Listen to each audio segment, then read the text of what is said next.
maju ke depan.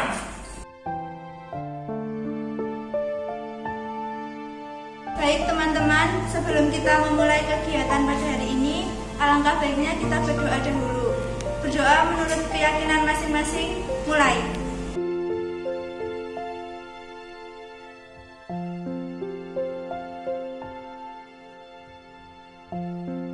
Selesai. Terima kasih Kak Lisa. Ya, sekarang dari tempat. Baik anak-anak, ke depan ke sini semua pandangannya. Nah, sebelum kita mulai pelajaran sudah berdoa. Kemarin kita pelajaran minggu lalu membahaskan apa ya? Selain vektor apa lagi? Oke, aplikasi pengolahan gambar vektor. Nah, kali ini kita akan mempraktikkan dari aplikasi pengolahan gambar vektor tersebut. Nah, tadi sudah disampaikan pembelajaran yang minggu lalu tentang itu. Nah, hari ini ingin kalian siapkan buku dan pulpen. Siapkan buku dan pulpennya. Kemudian perhatikan, silakan tuliskan apa yang kalian ingat mengenai pembelajaran kemarin. Dan silakan tuliskan kalian lebih senang belajar dengan mendengarkan musik atau butuh ketenangan atau dengan praktik. Jadi ada dua ya. Yang pertama mengenai pembelajaran kemarin, yang kedua kalian tuh kalau belajar senangnya yang model bagaimana. Jelas sampai di sini? Jelas. Silakan dituliskan.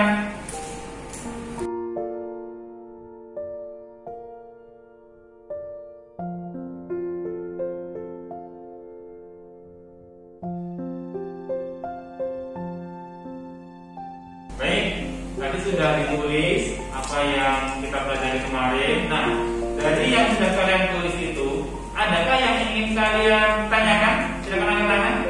Oh ya, Natria silakan. Kalau teori itu saya kurang masuk anunya Pak, pembelajarannya. Bagaimana kalau kita langsung ke praktek saja? Terima kasih Satria. Nah, baik Satria. Begini Satria. Kemarin kita sudah belajar teorinya ya. Nah, hari ini kita akan belajar prakteknya. Jadi Satria tidak usah khawatir, yang lain juga tidak usah khawatir. Tetap kita langsung belajar ke praktiknya untuk hari ini. Itu ya, bisa diterima? Bisa. Nah, baik anak-anak, dari buku yang di depan kalian, nah Pak Andi ingin kalian sharing pengetahuan dengan teman-teman di samping kalian. Jadi silahkan bertukar bukunya. Untuk tukar pengalaman, Pak Andi ingin kalian share dengan teman dengan menukarkan bukunya. Silahkan ditukarkan dengan teman sampingnya.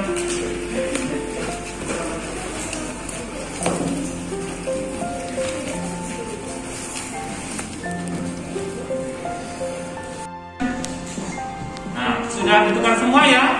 Nah, sekarang silakan dibaca. Nah, dibaca sebentar, kalian baca, kalian amati dan kalian cermati. Adakah dari catatan temanmu itu ya yang tidak menuliskan apa-apa? Oh ya, Windy. Kenapa Windy? Ini siapa itu? Tias. Tias. Oh ya, Tias mana Tias? Oh Tias. Oke, kenapa Tias kosong? Oh, sakit tipes. Oh, yang mudah lekas sembuh. Baik, terima kasih Tias. Nah, tadi kita sudah bertukar buku ya. Saat ini Pak Andi ingin ada yang membacakan salah satu atau dua anak hasil dari temannya. Ya, tadi yang juga temannya itu apa? Siapa yang mau membacakan? Oh ya, bagus, silakan bagus. Kemarin si Lulun menuliskan tentang pengertian gambar vektor, yaitu gambar vektor itu sendiri adalah gambar digital yang dibentuk berdasarkan sistematis. Oke, terima kasih, bagus. Kasih plus buat bagus dulu.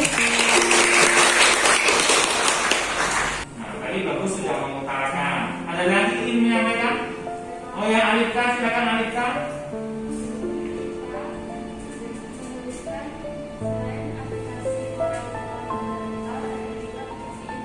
Oh iya benar. Selain Corel ada juga aplikasi namanya Inkscape. Kita kasih pos buat Alika.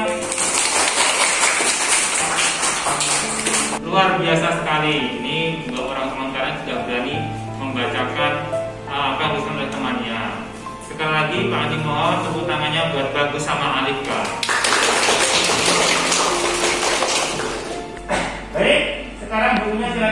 kembalikan sama yang punya. Nah, tadi ingin tanya dari yang sudah kalian tuliskan tadi, siapa yang lebih senang belajar dengan mendengarkan musik menggunakan audio? Angkat tangan. 1, 2, 3, 4, 5, 6, 7, 8, 9 anak. Oke, terima kasih. Kemudian siapa yang senang belajar dengan langsung praktik? Angkat tangan. 1, 2, 3, 4, 5, 6, 7, 8, 9, 10, 11, 12 banyak sekali itu 13. Oke, terima kasih. Nah, baik. Sekarang kita akan berkelompok ya, berkelompok. Bagi yang senang praktik, nanti berkelompok di sebelah barat, paling barat. Lalu yang senang menggunakan audio berkelompok di bagian tengah. Nah, yang tadi yang lebih suka selain praktik dan audio berkelompok di sebelah timur. Jelas sampai di sini? Jelas. Silakan lakukan.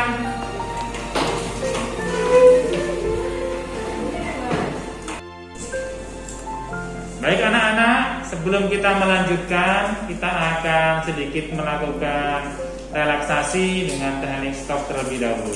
Nah, ikuti Bapak Andi menghadap ke sini semua.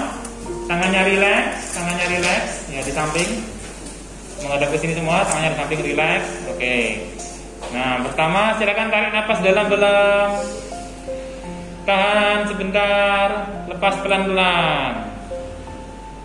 Yang kedua, tarik nafas lagi. Tahan, pejamkan mata. Lepas pelan-pelan. Masih tak pejamkan mata, tarik nafas lagi. Tahan. Lepas pelan-pelan.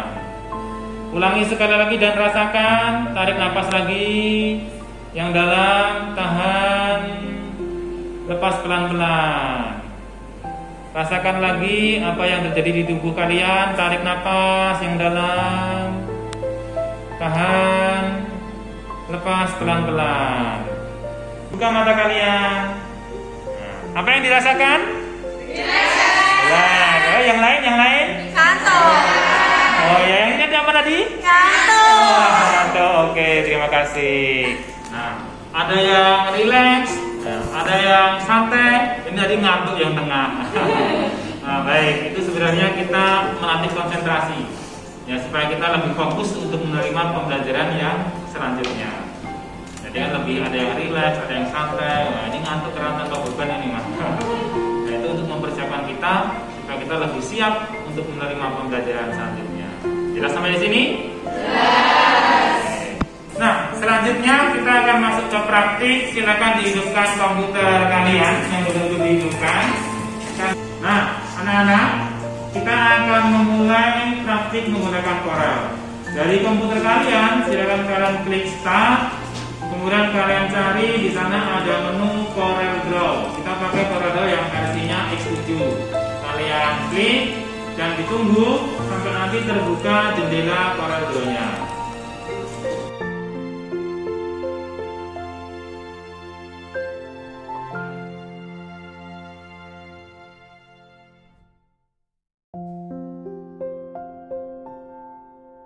Setelah kalian buka ya di komputer masing-masing, sebenarnya Corel itu buat apa sih? Nah, kalian tahu kemasan?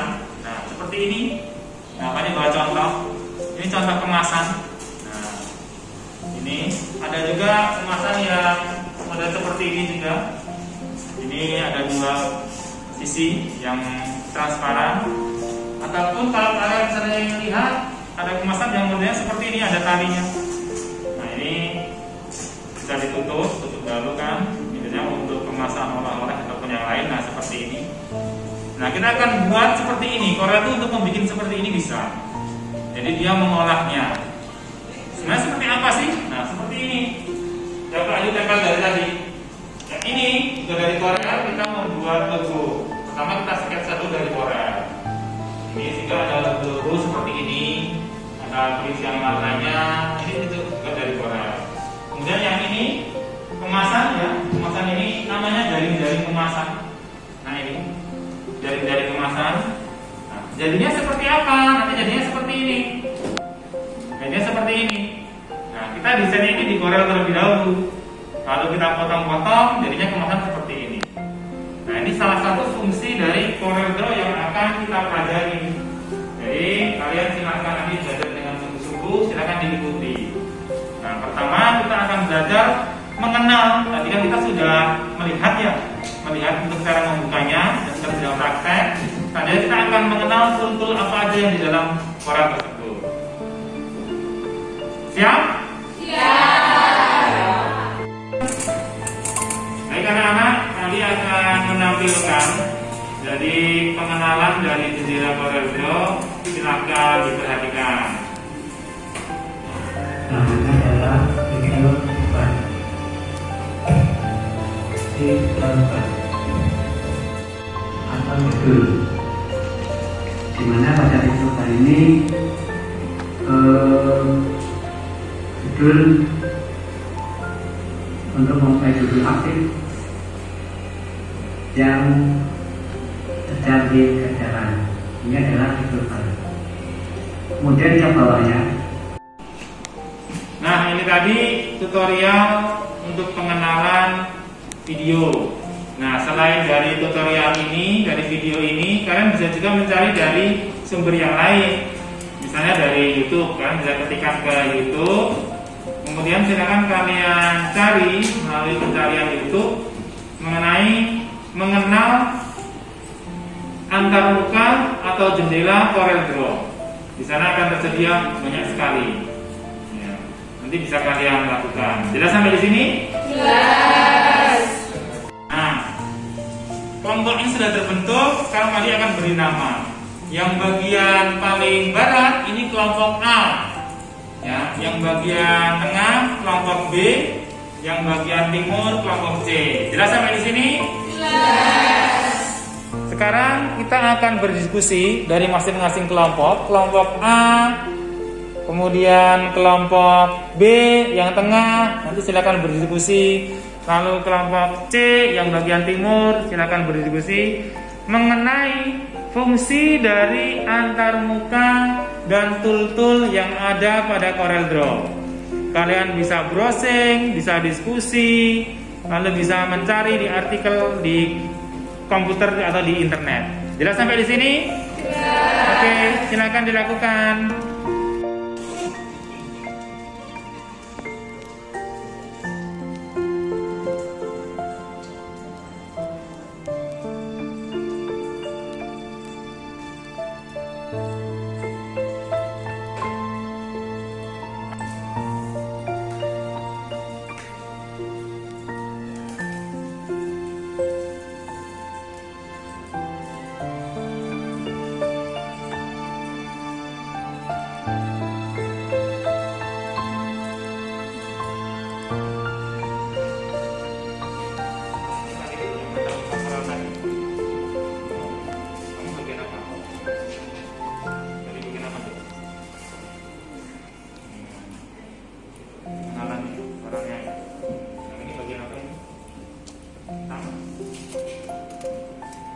Sudah masuk ke aplikasi Corelnya.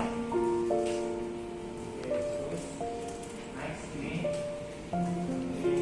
tutorial yang kedua ini yang bahasa Indonesia. Kamu ada yang bahasa Inggris? Tidak ada. Nah, kita mencari. Kamu dari bagian apa? Oh, temukannya. Ini sudah mulai merangkum. Sedang berdiskusi apa ini? Mau cari referensi. Oke. Ini sudah praktek. Kita mengenal bagian antarmuka Corel. Dari sinau, dari sinau ya. Ini markernya kapan?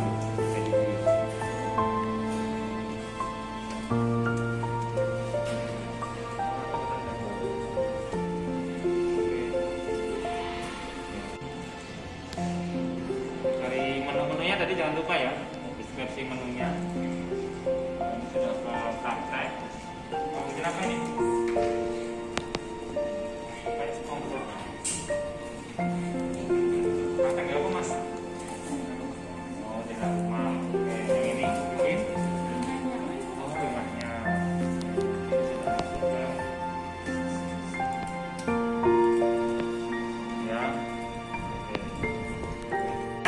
Perhatikan, setelah kalian mencari literasi, setelah kalian mencari browsing informasi dan sebagainya, sekarang silakan kalian merapat, tentukan, diskusikan siapa nanti yang akan mempresentasikan, siapa nanti yang akan menjawab jika ada pertanyaan dari kelompok lain. Silakan diskusikan, lalu disiapkan untuk bahan presentasinya apa saja. Jelas sampai di sini?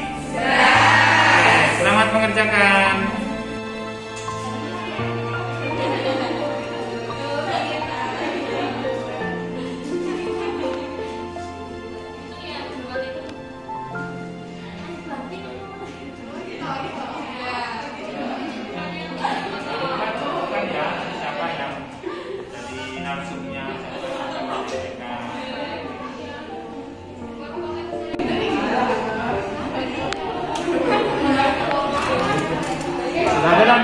Yang presentasi sudah ada ya?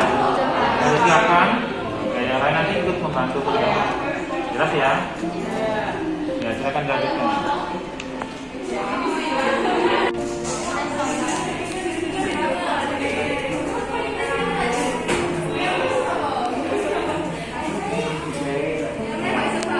Siapa yang mau maju nanti? Sudah ada? Sudah dibuka orangnya? Ikut membantu menjawab. Baik anak-anak, setelah terbentuk kalian juga sudah menyiapkan apa yang ingin disampaikan. Nah, saat ini tiba saatnya kita mempresentasikan. Dari kelompok A dulu, nanti silakan mempresentasikan dari hasil diskusinya, ya, disampaikan ke teman-teman. Nanti kelompok B menanggapi atau menanyakan sesuatu, kelompok C juga seperti itu. Nanti bergantian. Kita awal dari kelompok A terlebih dahulu.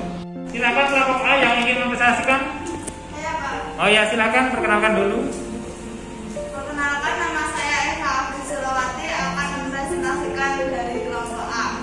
Bagian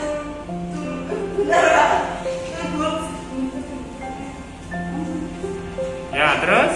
Tool berfungsi untuk menyeleksi, memutar, mengatur ukuran dan memiringkan objek.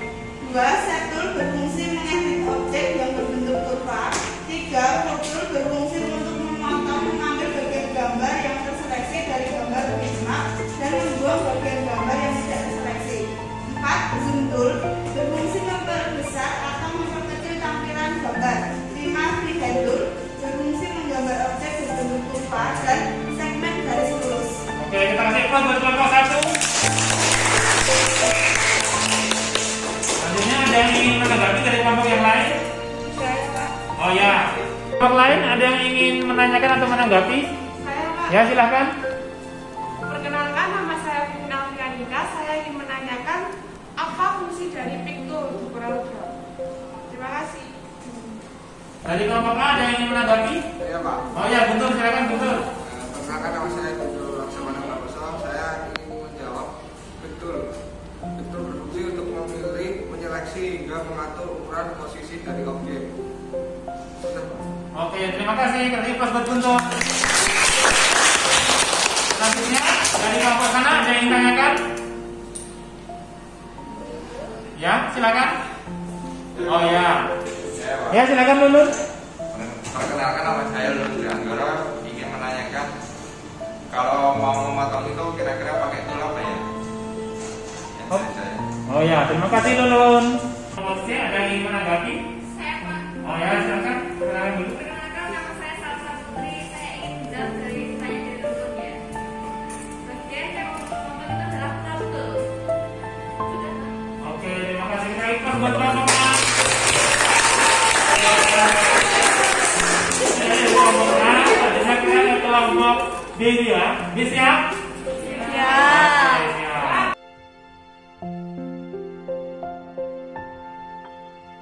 Nah, anak-anak, berhubung mati lampu, tapi masih kesimpan ya itu presentasinya ya? Masih.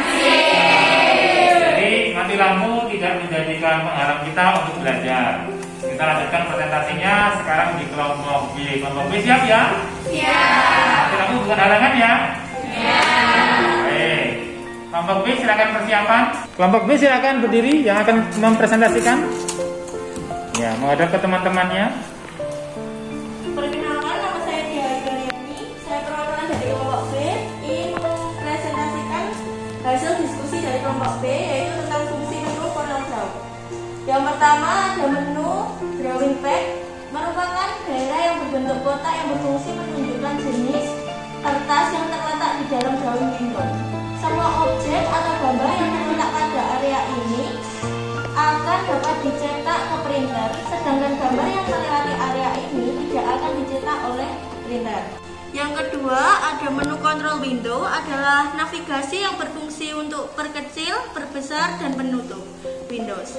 Yang ketiga, ada menu drawing windows, adalah daerah luar halaman yang berfungsi sebagai tempat menggambar atau mendesain gambar. Drawing windows ditandai oleh penggulung layar atau scroll bar dan pengontrol aplikasi. Yang keempat, ada menu status pack, berfungsi menunjukkan informasi tentang jumlah halaman. Dan yang kelima, menu status bar adalah area yang terletak di bawah jendela aplikasi yang berfungsi menunjukkan informasi tentang status objek seperti tipe, ukuran, warna, feel, dan resolusi. Oke, kita kasih kelas buat kelompok B. Jadi meski yang panjang, kelompok B tetap bisa mempresentasikan ya, membacanya sambil dengan membungkuk tadi. Karena mungkin saya kecil-kecil. Nah, selanjutnya tanggapan ataupun pertanyaan dari kelompok C, silakan. Ada? Oh ya, silakan. Perkenalkan dulu, namanya siapa? Perkenalkan, nama saya Mutia Ayu Ramadhani. Saya ingin bertanya, ketika kita ingin mencetak, supaya hasilnya presisi, apa menu yang kita gunakan? Sekian dari saya, terima kasih. Oke, terima kasih. Nah, dari kelompok B, oh ya, silakan. Perkenalkan, nama saya Sari Yasin. Saya ingin menjawab pertanyaan dari kelompok C, supaya hasilnya transisi kita memilih menu drawing pack. Oke, kali pas buat saya yang sedang menjawab. Nah, dari kelompok A, ada yang ingin disampaikan? Ada? Oh ya. Perkenalkan, nama saya Triana Lestari. Mohon diulang tentang menu kontrol window tadi, fungsinya untuk apa ya? Terima kasih. Dari pertanyaan kelompok A, ada yang ingin menjawab dari kelompok B? Oh ya, silakan. Perkenalkan, nama saya Bayu. Saya menjawab dari kelompok A.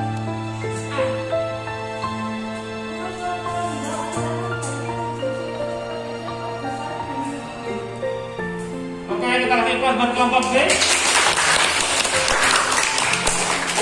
Nah, tadi sudah kelompok A, kelompok B, sekarang kita ke kelompok terakhir, kelompok C. Siapa yang mau presentasi kelompok C? Oh ya, silakan. Perkenalkan, saya Kelas Gandeni. Saya akan mempresentasikan mengenai jendela CorelDRAW. Jendela CorelDRAW terdiri dari title bar. Title bar terdapat di area paling atas yang menampilkan judul atau nama apa yang sedang digunakan. Berikutnya menu bar. Menu bar merupakan area yang berisi menu yang dikelompok-kelompokkan berdasarkan kategori, yaitu mencakup file, edit, view, layout, dan lain-lain. Berikutnya toolbar. Toolbar yaitu menu yang digunakan untuk mempermudah pengaksesan sebuah perintah atau tool. Selanjutnya property bar. Property bar adalah active tool yang akan muncul jika pengguna mengklik tool tertentu. Property bar dapat berubah dan tidak sama antara satu tool dengan tool yang lain. Terakhir, control window. Control window adalah kumpulan tombol pengatur tampilan jendela CorelDRAW atau jendela drawing. Yang termasuk dalam control window adalah minimize, maximize, restore, dan close. Sekian dari saya, terima kasih. Dari kelompok B, siapa yang ingin bertanya? Oh ya, silakan. Perkenalkan, saya Aprilia dari kelompok B ingin menanyakan, untuk melihat sifat dari objek yang muncul itu menggunakan tool apa? Sekian. Nah, dari kelompok B sudah melontarkan pertanyaan. Ada yang ingin menjawab dari kelompok B? Oh ya, silakan. Menghadap ke teman-temannya. Perkenalkan, nama saya Alfia dari kelompok C. Di sini saya akan menjawab pertanyaan dari Aprilia. Untuk melihat sifat dari objek, kita dapat menggunakan property bar. Karena property bar adalah aplikasi yang akan muncul jika pengguna mengklik tool tertentu. Terima kasih. Oke, terima kasih. Kita kasih kelas yang sudah menjawab. Nah, selanjutnya dari kelompok A ada tanggapan? Oh ya, silakan. Dari kelompok A ada yang ingin menanggapi atau menanyakan? Saya, Pak. Oh ya, silakan. Perkenalkan, saya Novita Febriati. Di sini saya mau bertanya, supaya lebih mudah untuk mengakses perintah tertentu harus menggunakan apa? Sekian, terima kasih. Dari kelompok C ada yang ingin menjawab dari pertanyaan kelompok A? Oh ya, silakan. Menghadap ke teman-temannya. Perkenalkan, nama saya Viola. Saya akan menjawab pertanyaan dari Novita. Bisa menggunakan toolbar. Toolbar digunakan untuk mempermudah pengaksesan sebuah perintah atau yang berbeda. Terima kasih. Oke, kita kasih pas buat kelompok C. Semua sudah presentasi meskipun dalam keadaan mati lampu ya. Tetap kita semangat untuk melakukan presentasi. Anak-anak, meskipun kita sudah mati lampu, tapi kita tetap pelajaran. Nah, ini sudah sampai ke ujung dari pembelajaran. Nah, menurut kalian, ya ini buat refleksi Pak Andi dari pembelajaran hari ini, apa yang menarik? Ya, mengapa Pak hal itu menarik? Ada yang ingin menyampaikan? Saya, Pak. Oh ya, silakan. Saya merasa senang dengan pembelajaran saat ini karena pembelajaran kali ini boleh sambil mendengarkan musik. Sekian, terima kasih. Oke, terima kasih. Ada lagi yang ingin menyampaikan? Oh ya, silahkan. Saya suka pembelajaran ini karena ada tarik nafas tadi bikin lebih fokus. Oh ya, terima kasih. Ada lagi yang ingin menanggapi atau menyampaikan tanggapannya? Saya Pak, Oh ya, silahkan. tadi pas pernafasan itu jadi rileks sama bikin ngantuk Pak. Wah, kenapa kok ngantuk? Ya, soalnya karena terlalu santai itu. Oh, saking rileksnya ya. Oke, terima kasih. Baik, kita kasih applause buat kita semua. Baik anak-anak, tadi sudah saling memberikan refleksi ke Pak Andi. Nah, sekarang Pak Andi ingin membuat kesimpulan, ingin bertanya dari yang kita pelajari tadi, ya. Menurut kalian, langkah apa yang harus kita lakukan untuk membuka aplikasi Corel?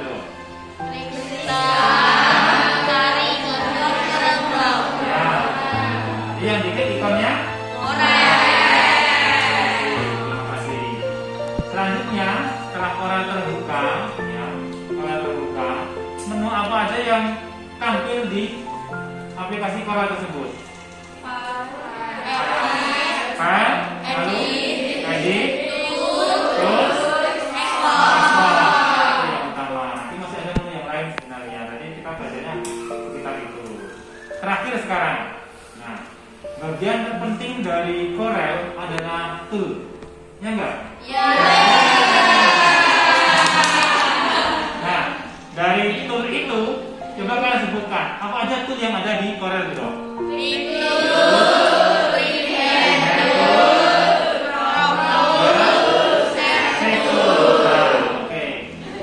Nah, sebenarnya masih banyak anak-anak toolnya, cuman kita hari ini baru membahas sebatas itu.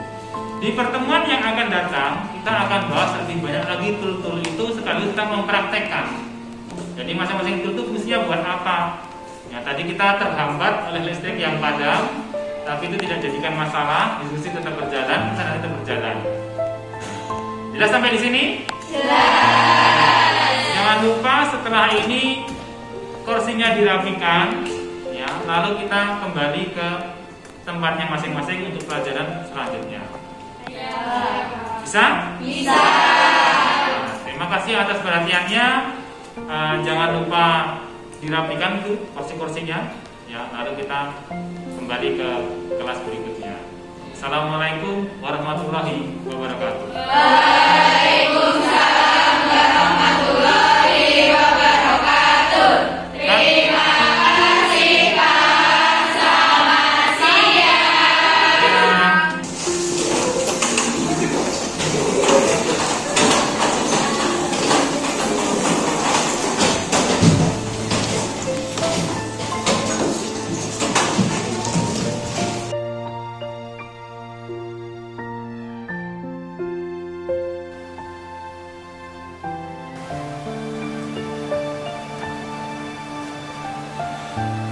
Assalamualaikum warahmatullahi wabarakatuh. Demikian tadi video aksi nyata pembelajaran sosial emosional. Dari pembelajaran tersebut, saya dapat merefleksikan mulai dari pelaksanaan pembelajaran, yaitu saya sangat antusias dalam mempersiapkan pembelajaran sosial emosional, karena selain merupakan pengalaman baru, pembelajaran ini lebih menghidupkan suasana pembelajaran yang akan saya lakukan. Dalam merencanakan pembelajaran sosial emosional, saya mengaitkan dengan pembelajaran berdiferensiasi, sehingga mampu mengakomodir semua kebutuhan peserta didik. Selain itu, dalam melaksanakan pembelajaran saya sangat antusias karena saya melihat peserta didik menjadi lebih aktif dalam mengikuti pembelajaran dan mereka mampu berkolaborasi dengan temannya. Dalam perencanaan pembelajaran berdiferensiasi terintegrasi dengan pembelajaran sosial emosional memerlukan proses sebelum melaksanakan pembelajaran. Saya harus mampu memetakan kebutuhan peserta didik yang akan saya ampu. Hal ini sebagian saya menggunakan angket yang sudah pernah saya berikan ke peserta didik. Waktu itu saya mengadakan asesmen diagnostik non-kognitif di awal pembelajaran. Dalam asesmen diagnostik non-kognitif, saya menggali dari peserta didik mengenai kesejahteraan psikologi dan sosial emosional, mengetahui aktivitas belajar peserta didik selama di rumah, mengetahui kondisi keluarga peserta didik ketika di rumah, latar belakang pergaulannya, serta saya menanyakan gaya belajar, karakter, serta minat dari peserta didik. Dengan menggunakan angket secara online, memanfaatkan Google Formulir yang kemudian saya berikan ke peserta didik untuk diisi sesuai dengan kondisi masing-masing. Kemudian di awal pembelajaran, saya juga menanyakan ke peserta didik mengenai gaya belajar yang mereka sukai, apakah visual, auditori, atau kinestetik. Dari beberapa hal tersebut, dalam melakukan pembelajaran, saya di kelas melakukan sesuai dengan gaya belajar peserta didik atau dengan cara melakukan pembelajaran berselang-seling. Sesuai dengan kebutuhan peserta didik, dari kelas yang saya ampu terdapat 3 kelompok, yaitu kelompok yang mampu mengoperasikan dan memanfaatkan teknologi informasi dan suka dengan tugas-tugas praktik. Kemudian yang kedua, kelompok yang belum menguasai teknologi informasi dan menyukai gaya belajar auditori, serta kelompok yang suka dengan teknologi tetapi harus dipandu dalam pengerjaan tugasnya. Dibandingkan dengan pengalaman sebelumnya, di mana dalam melakukan pembelajaran, saya tanpa melakukan survei kebutuhan gaya belajar peserta didik, sehingga semua peserta didik saya anggap memiliki gaya belajar yang sama. Pembelajaran kali ini lebih terstruktur dan lebih disukai oleh peserta didik. Hal ini terbukti dalam kegiatan pembelajaran, peserta didik lebih aktif dalam berinteraksi dan bekerjasama dengan teman-temannya. Jika dikaitkan dengan pembelajaran sebelumnya, yaitu pembelajaran yang belum menggunakan sosial, emosional, dan diferensiasi, maka saya dapat mengambil kesimpulan bahwa pembelajaran sosial emosional yang dikaitkan dengan pembelajaran berdiferensiasi membuat anak menjadi lebih aktif dalam terlibat pembelajaran. Hal ini terbukti mampu meningkatkan kemampuan kolaborasi dengan komunitas yang ada di kelasnya, serta meningkatkan potensi diri sesuai dengan kesiapan belajar, minat, dan profil belajar peserta didik. Dengan pembelajaran sosial emosional, mampu memberikan dan mengelola emosi, menetapkan dan mencapai tujuan positif, menunjukkan empati, membangun hubungan positif, dan membuat keputusan bertanggung jawab. Agar pembelajaran ini bisa berguna di masa mendatang, maka saya akan merencanakan dan memperbaiki persiapan dalam menerapkan pembelajaran berdiferensiasi dan sosial emosional, yaitu saya akan berkolaborasi dengan kepala sekolah, rekan sejawat, dan calon guru penggerak lainnya untuk menemukan solusi-solusi dari permasalahan yang timbul dalam pembelajaran.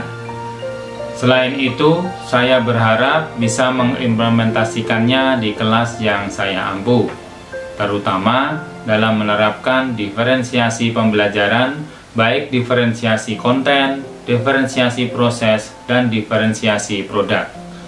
Saya juga akan memanfaatkan komunitas praktisi yang ada untuk berkolaborasi memperbaiki proses pembelajaran selanjutnya secara bersama-sama, berinovasi dan berkreasi, mewujudkan pembelajaran yang merdeka yang berpihak pada peserta didik. Sehingga target dari pembelajaran merdeka yang berpihak pada murid dapat tercapai, bukan hanya pada diri saya sendiri, tetapi harapannya juga kepada rekan-rekan teman sejawat. Demikian refleksi yang bisa saya berikan dalam aksi nyata pembelajaran sosial, emosional, dan berdiferensiasi. Terima kasih. Assalamualaikum warahmatullahi wabarakatuh.